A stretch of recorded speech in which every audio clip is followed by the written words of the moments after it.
ng talents.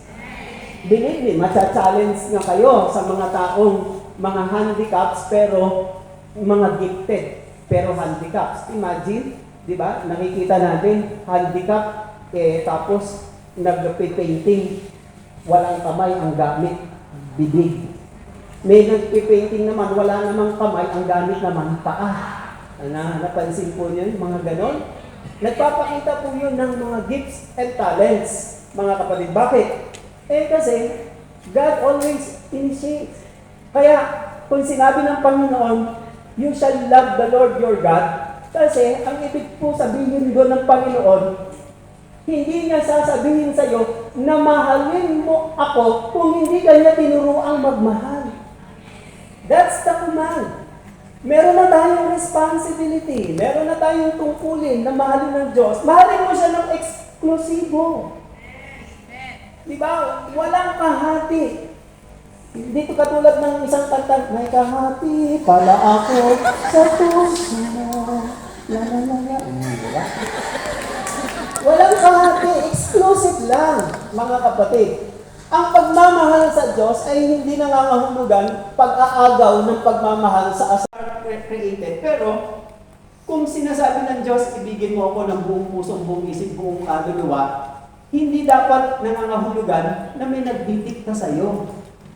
Sinasabi ng Diyos, ito pinakamahalagang utos, pero pinakamasarap sa lahat, yung pag-ibig na hindi pressure o hindi na shotgun. Diba? Diba? Masarap yun yung pag-ibig eh.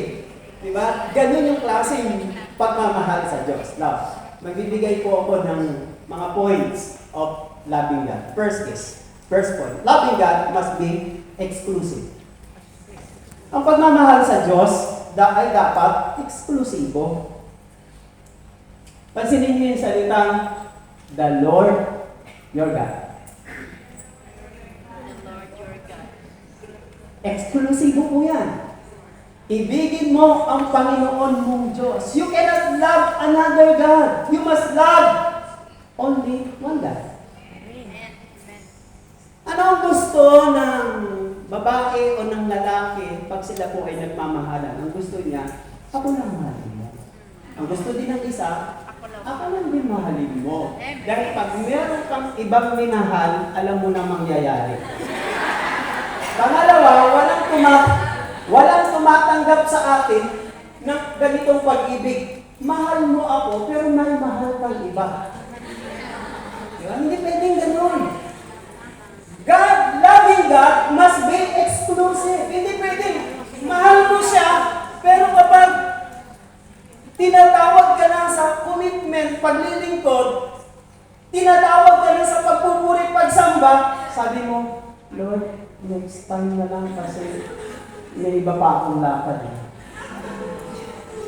Di ba? Mahal mo siya, pero hindi exclusive. Hindi exclusive. Dapat ganon. You cannot come through the Lord to love the Lord na meron pang iba. Parang lumalabas ang Diyos siloso. Ang Diyos mapanibughuin. Yes, ganun siyang Diyos.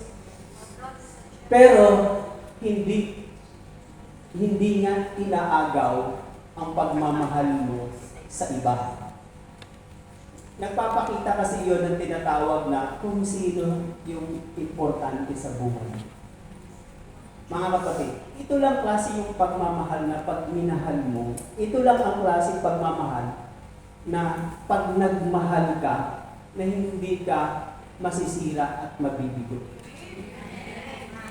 Ang dami na natin inukol ng mga pagmamahal.